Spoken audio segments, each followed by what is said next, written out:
Are you legally safe from Sammy Franco if he finds out you used a combination, a technique, something he claims is exclusive to him and only him, and he finds out John Doe bought my program on January 1st, 2025, and on December 20th, 2025, John Doe, his name was in a police report as somebody who wound up using my proprietary, copyrighted, exclusive, brand protected techniques, and you used it. Will Sammy Franco come after you? We are going to mother fucking war. Good afternoon, good evening, whenever it is. Welcome to Izzo Wing Chun. Let's get violent. So a couple of other days ago, whenever it was, you saw me put up commentary about Sammy Franco. Sammy Franco and whatever his brand of martial arts is on YouTube.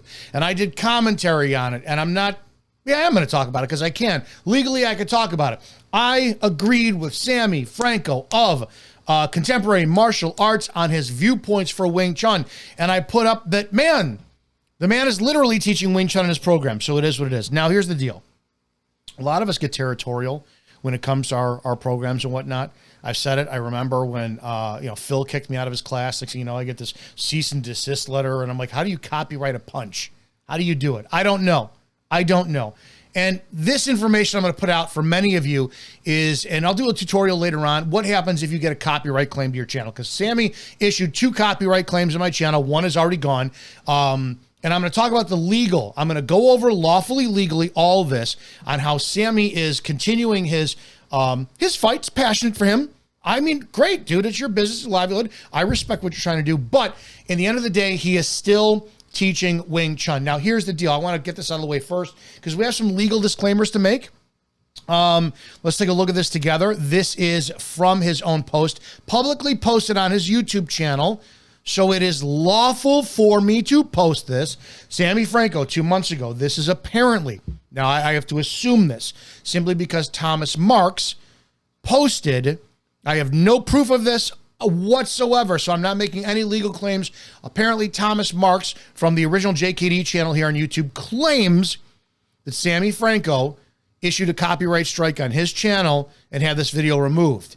After which, Thomas Marks apparently challenged it, counterclaimed it. The video was put back up. So this was 2 months ago in reference to that. Reminder, I enforce copyright like I teach combat without hesitation.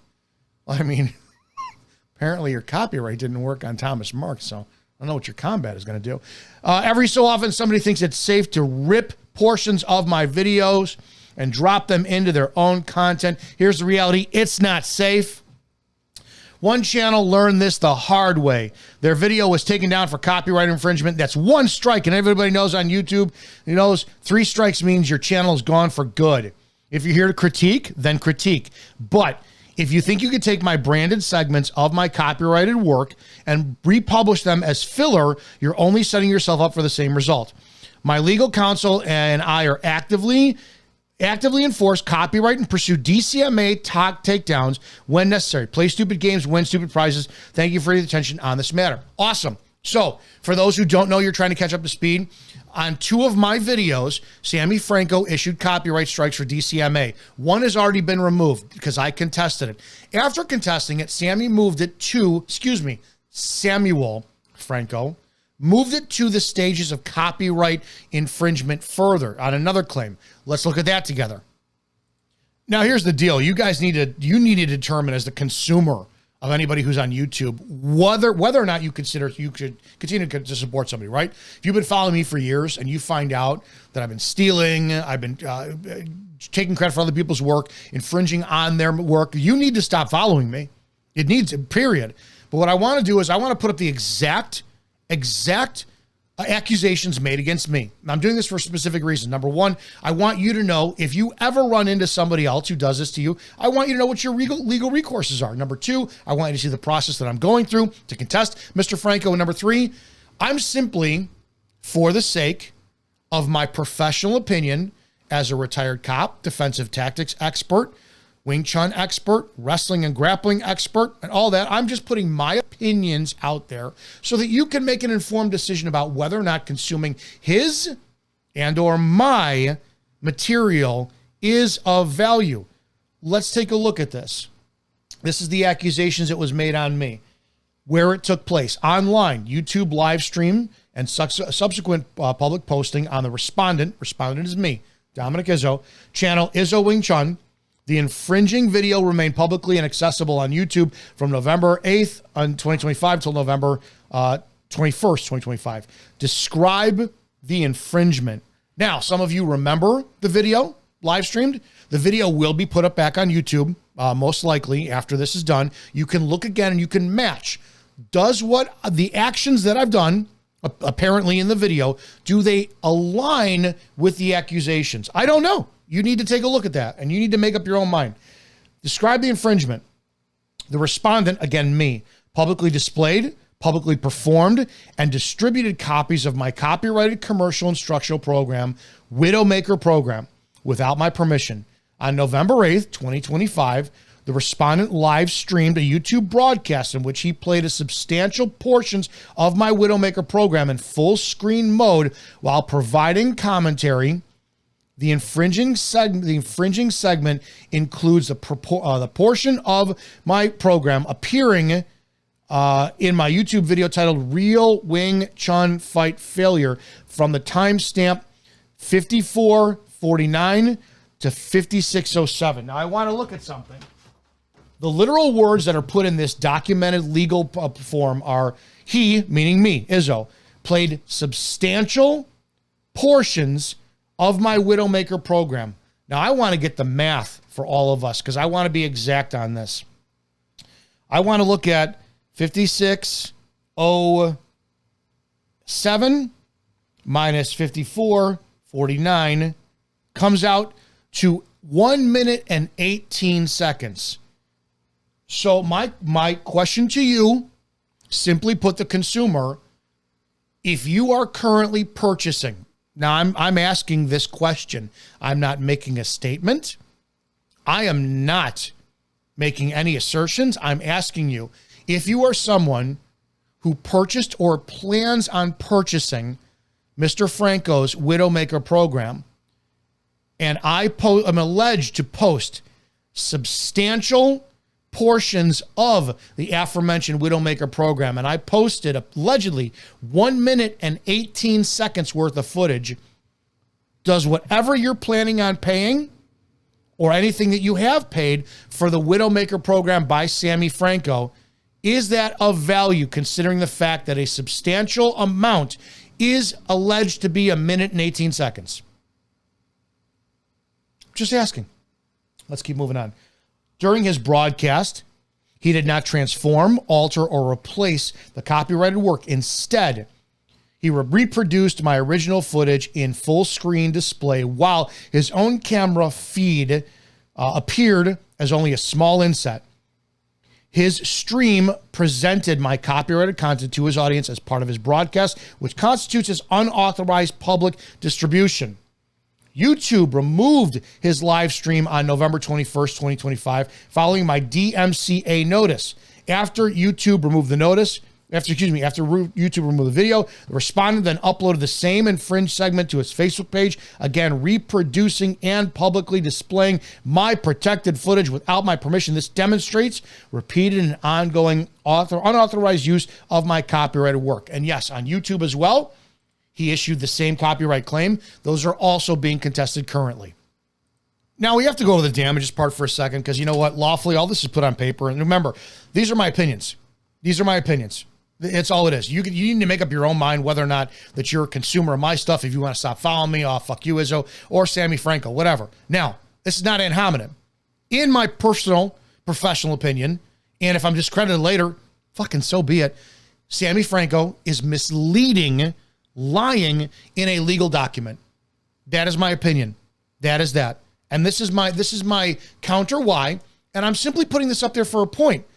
Do you want to listen to instruction from a man who is willing to lie in a legal document in order to make personal gain.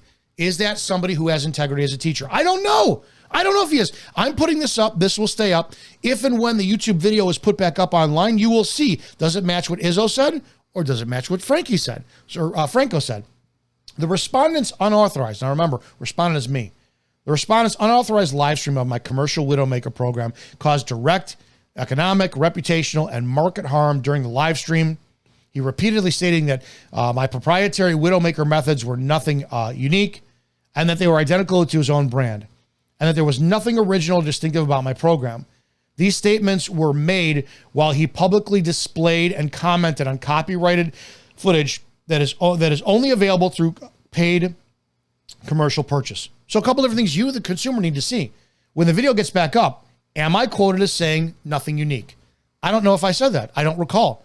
I am not able to look at the video that I put up to reference whether or not this quote is accurate. If it is, then the quote stands as accurate because apparently that's what I said. If it's not, I'm very curious to see if he made this manipulated, lied, fabricated truths in a legal document.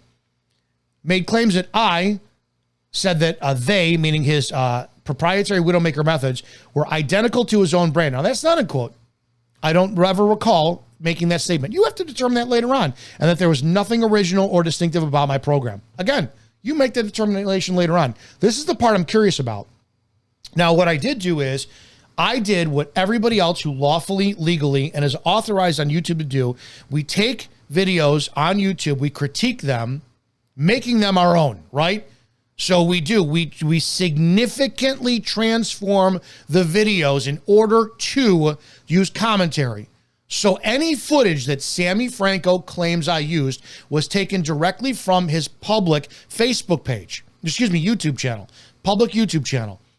However, in this document, this legal court document that he's suing me for, apparently taking me to claims or whatever for, these statements were made while he publicly displayed and commented on the copyrighted footage that is only available through paid commercial purchase. So my question legally would be, well, which is it? Did I stream your material from YouTube, which was publicly available, and transform it significantly as is permitted within YouTube in order to make content, or did I purchase your material and publicly distribute it online? You should have a record of me making a purchase. If that's the case, post the receipts because that is significant. Which is it? Sammy Franco in a legal document. I'm only asking questions, which it is. Did Dominick Izzo repost public YouTube available video content, significantly transforming them by having myself on camera, pausing, commenting, my logo, and critiquing as is everybody is lawfully allowed to do, fair use on YouTube? Or did I purchase it? Only through purchase is this material available and then put it up online. Because in this legal document, it says copyrighted footage that is only available through paid commercial purchase. So if that's being said, then I'm just saying this, then Sammy Franco is lying in a legal document. Because remember, the claim was that respondent used substantial footage from this program. Well, that would only mean that I got it through a paid service on his website or whatnot. So that means that Sammy Franco should have proof that I paid for it and redistributed it online. I'm just saying that this is a false, this is a lie. This is not true. Did not happen. While displaying my copyrighted footage in screen format, which again is lawfully allowed, legally allows on YouTube, the respondent placed his own channel logo in a corner and his face in the other corner, creating a direct brand conflict. No. Now, apparently, this would be a significant transformation to the footage, including pauses and critiquing. Didn't play the footage as is. Very, very simple. Just my question. You need to look at this. The visual representation could lead the viewers to believe that my commercial program was part of his brand or methodology. This creates consumer confusion, misrepresents the source material, and further dilutes the distinctiveness and commercial value of my proprietary techniques. You guys process that and consume that as you will. Following the live stream, the respondent created 2 additional YouTube videos derived from the same infringement material, further amplifying the unauthorized distribution and mischaracterization of my work. By using copyrighted program as his primary context in multiple videos, he leveraged my intellectual property to increase his own channel's engagement, viewership without authorization or compensation. The Widowmaker program is a commercial-based product built on unique proprietary methods that form a core concept of my contemporary fighting arts brand. I didn't know. Now, I wonder, is this copyrighted? Is this what do they call it? Patented elbows, combinations? I don't know. I didn't look into a patent office or see if Contemporary Fighting Arts has copyrighted material. This might be something that you, the consumer, might want to look at in case you ever decide to put this on the street. And I'm going to put this for a second. His repeated use, distribution, and commentary represented my work as unoriginal, interchangeable, and with his own material. This directly undermines the distinctiveness, exclusivity, and market value of my program. His public statements created false equivalency, damaging the perceived uniqueness of my methods, and harmed the goodwill reputation I have developed over decades. My question is this: are you, the consumer of Sammy Franco's product, are you legally in danger? You just heard all that. Go back and read it. This is my question. What happens when you purchase the Sammy Franco Widowmaker program or anyone else out there, and you then go to use it in self-defense or whatever circumstance you determine that you are supposed to, and you use it incorrectly?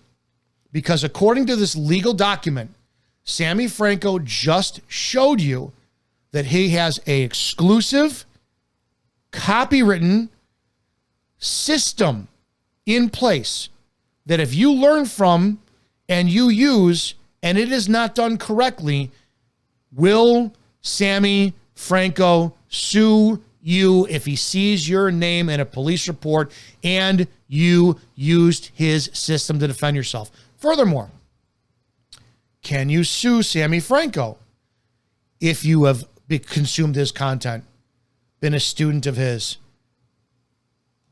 used his content that is patented, copyrighted, exclusively his, is significantly changed from everything else? If you are a direct student or consumer of his and you use it and it does not work, you are harmed, injured, damaged, maimed, anything, loved one is killed, can you sue Sammy Franco for damages?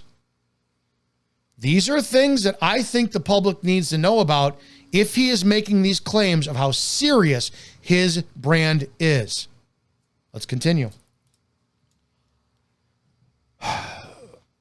The acts diminish the consumer confidence, reduce the commercial value of my intellectual property, and interfere with the ongoing marketplace for my training programs. I'm seeking statutory damages allowed under the CCB, removal of all infringing material, and formal determination that the respondent's use, redistribution, or misrepresentation of my content work was unlawful. The Widowmaker program is a commercial instructional product distributed worldwide and sold directly through my official website. Its market value depends on controlled, authorized access to the material. I would argue this for anyone who is consuming this. I would contact legal representation to see if you ever use Sammy Franco's content based entirely on what this legal document says. Are you entitled to sue him for damages if it doesn't work or if you are hurt in the process? And then are you going to cover yourself if he sues you because you used his work, you distributed his work, and it didn't have the desired outcome? This is very serious. I would be extremely concerned before consuming any of Sammy Franco's material. But let's continue. Now, at the end of the day, I want you protected, and I'm going to be doing a part 2 on this because some of you are going to need to know what happens if you wind up getting a copyright strike from Sammy Franco. We're going to talk about this. It's already happened to Thomas Marks, so he's establishing a pattern in my profession. No, excuse me, I can't say that lawfully, legally. I assume it is alleged that it happened to Thomas Marks. You have to look at Thomas Marks and see if he could produce any legal proof that it was indeed Samuel Franco of Contemporary Fighting Arts to put it up online and go from there. But we are going to move forward. We are going to show Sammy Franco is legitimately 100% teaching in my professional experience, my professional expertise, my professional opinion. He is teaching Wing Chun in his course. These are things we need to look at. Now, this video is in full compliance with YouTube. This video is in full compliance because I'm offering opinion. I'm reviewing verbatim legal documents that came in. I'm not doxing or putting any of Mr. Franco's personal information up online. And I'm putting this out there for educational purposes only. So stick around. If you have been, or if you're worried about putting up anyone's content online, just know there are legal ramifications for people winding up putting up fraudulent strikes against your account, people going after you, and there's ways you could deal it. You will see that unfold in the process. But I want to give everybody an update where we are. And based solely on the legal information you just saw that Mr. Franco put in a legal document to go after me for copyright alleged infringements, is this a man that should be teaching or you should be consuming from? Are you legally safe from Sammy Franco if he finds out you used a combination, a technique, something he claims is exclusive to him and only him, and he finds out John Doe bought my program on January 1st, 2025, and on December 20th, 2025, John Doe, his name was in a police report as somebody who wound up using my proprietary, copyrighted, exclusive, brand protected techniques, and you used it. Will Sammy Franco come after you? I'd be a lot more terrified than that, than half the shit that clown claims online. Guys, be safe. I will definitely see you on the next video.